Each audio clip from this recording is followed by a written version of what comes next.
आस्थावान है, काफ़ी भक्ति में लीन रहती हैं। ऐसे में उनका बुलाया जाना बिल्कुल जायज़ बनता है, लेकिन जिस तरह से लगातार उनको इग्नोर किया जा रहा है, आप देखिए आपने सही कहा कि स्टार प्रचारक की लिस्ट में भी कहीं उनका नाम शामिल। महिला उपाध्यक्ष के पद से इस्तीफा दे सकती हैं अपर्णा यादव।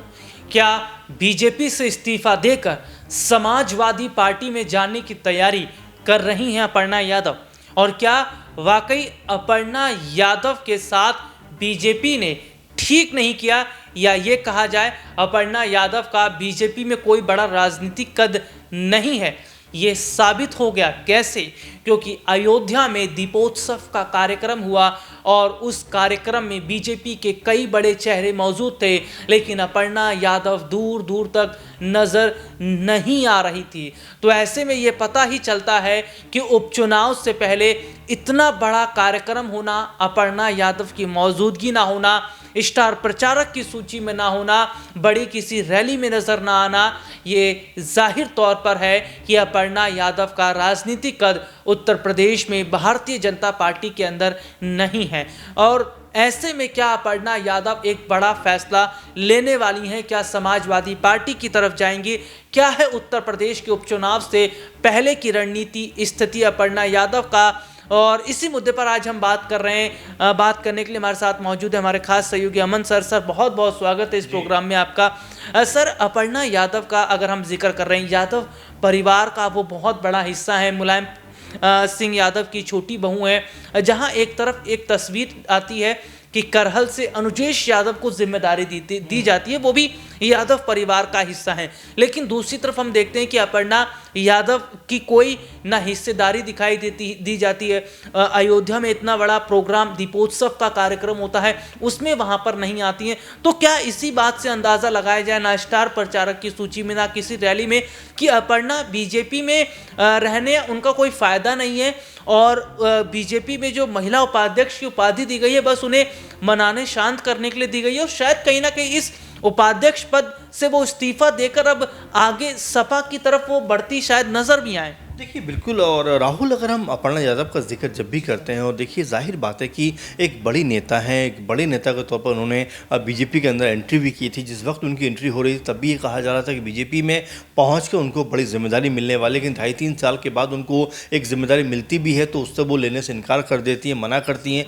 बाद में जाकर कहीं योगी जी के कहने पर वो स्वीकार करती हुई नजर आती हैं। लेकिन आपने जो मूल प्रश्न उठाया है कि रामलला के विराजने के बाद जिस तरह से पहली बार 500 साल के बाद इस तरह से कह सकते हैं कि अयोध्या के अंदर दीपावली का महोत्सव देखने को मिल रहा था। 25 लाख वहाँ पर दिए लगाए गए और तमाम भव्य तरीके से वहाँ जो है पूरे प्रोग्राम का आयोजन किया गया था, कार्यक्रम का आयोजन किया गया था।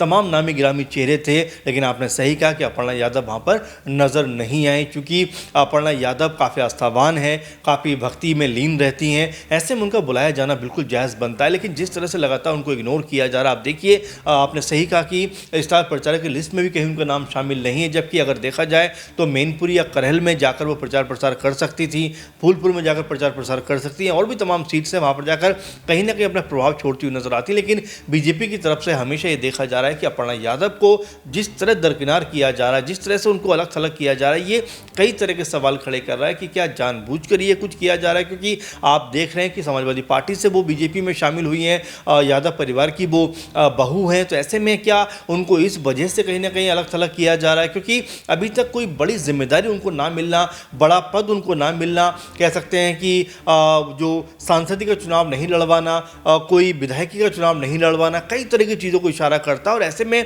जिस तरह से उन्होंने कल परसों के एक प्रोग्राम में कहा कि अखिलेश यादव उनके बड़े भाई की तरह हैं, उनसे उनको आशीर्वाद मिलता रहता है, वो अपने परिवार में जाकर कह सकते हैं कि घुलती मिलती रहती हैं, मुलाकातें करती रहती हैं। और ऐसे में उनसे जब पूछा गया कि क्या किसी ने कहा वापस लौटने के लिए कि आप अपनी पार्टी में आ जाइए, तो वो कहती हुई नजर आती है कि हाँ बिल्कुल मुझे कहा जाता है। तो ऐसे में एक संभावना उन्होंने जरूर छोड़ दी है कि भाई अगर यहाँ बीजेपी की तरफ से उनको कोई बहुत बेहतर मुकाम नहीं मिला, कोई बहुत बेहतर उनको एक तरीके से कह सकते हैं कि जो पद है, जिम्मेदारी है, अगर वो नहीं मिली तो फिर वो सपा की तरफ रुख कर सकती हैं। और देखिए आपका इशारा मैं समझ पा रहा हूँ कि आपने अयोध्या का जिक्र किया है, कुछ दिनों के बाद जिस तरह से वहाँ पर मिल्कीपुर के ऊपर उपचुनाव भी होता हुआ नजर आएगा, तो क्या यहाँ पर कोई बड़ा खेल होता हुआ दिखाई पड़ सकता है? क्योंकि हम राम के नाम पर राजनीति बीजेपी की देखते रहे हैं, लेकिन उस राजनीति में अगर अपर्णा यादव हिस्सा नहीं होंगी तो जाहिर बात है राहुल के सवाल उठेंगे। सर, एक छोटा सा सवाल मेरे मन में आ रहा था कि आखिरकार क्या वजह है कि अपर्णा यादव बीजेपी में आए, इतना टाइम तो हो गया लेकिन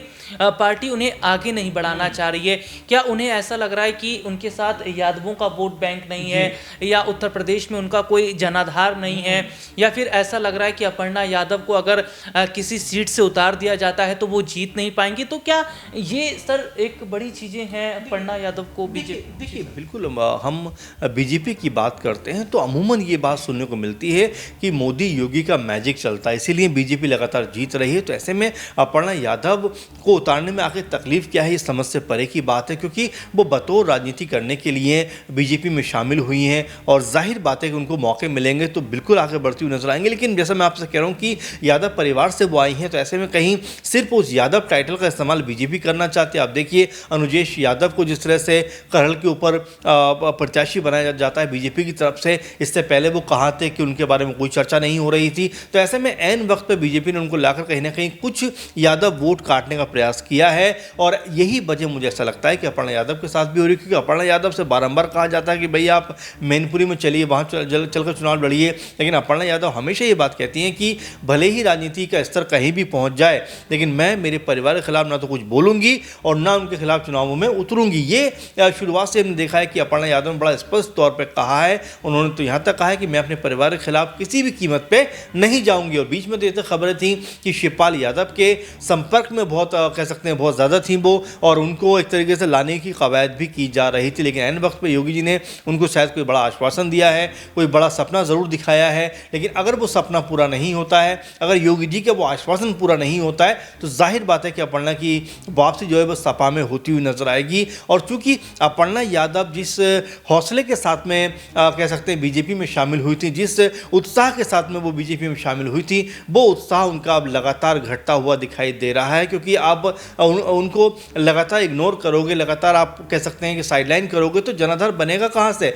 जनाधार तभी बनता है जब आप लोगों के बीच जाते हो, अपनी बातों को रखते हो, अपने बयान सामने रखते हो, उसके बाद लोग आपसे जुड़ते हैं। ऐसे में अगर आप जाओगे नहीं, आपको लोग जानेंगे नहीं इस तरह से, तो मेरे ख्याल जनाधार बढ़ेगा भी नहीं। तो यही बात लगातार कही जा रही है कि क्या बीजेपी जो है वो महज उनका नाम का इस्तेमाल कर रही है? क्या अपर्णा यादव ये यादव परिवार की बहू हैं और हमारी पार्टी में शामिल हो गई, क्या वो ये सब कुछ करते हुए नजर आ रहे हैं? अगर ऐसा है तो मुझे लगता है कि अपर्णा यादव को ये बात ज़रूर समझ में आएगी और विधानसभा चुनाव जब होंगे 2027 में, उससे पहले कोई बड़ा खेल उत्तर प्रदेश में होता हुआ दिखाई पड़ेगा। जी, और वाकई ये बहुत बड़ी बात है कि क्या अपर्णा यादव अगर समाजवादी पार्टी की तरफ रुख करती हैं तो क्या बड़ा फ़ायदा समाजवादी पार्टी की तरफ से उन्हें मिलता नजर आएगा? और क्या वाकई बीजेपी को ऐसा लग रहा है कि अपर्णा को अगर किसी सीट पर उतार दिया जाता है तो उनकी हार तय है, क्योंकि उनका जनाधार नहीं है? इस मुद्दे पर आपकी क्या राय है, कमेंट करके ज़रूर बताएं। फिलहाल आज के इस प्रोग्राम में इतना ही, आपसे फिर दोबारा मुलाकात होगी, तब तक के लिए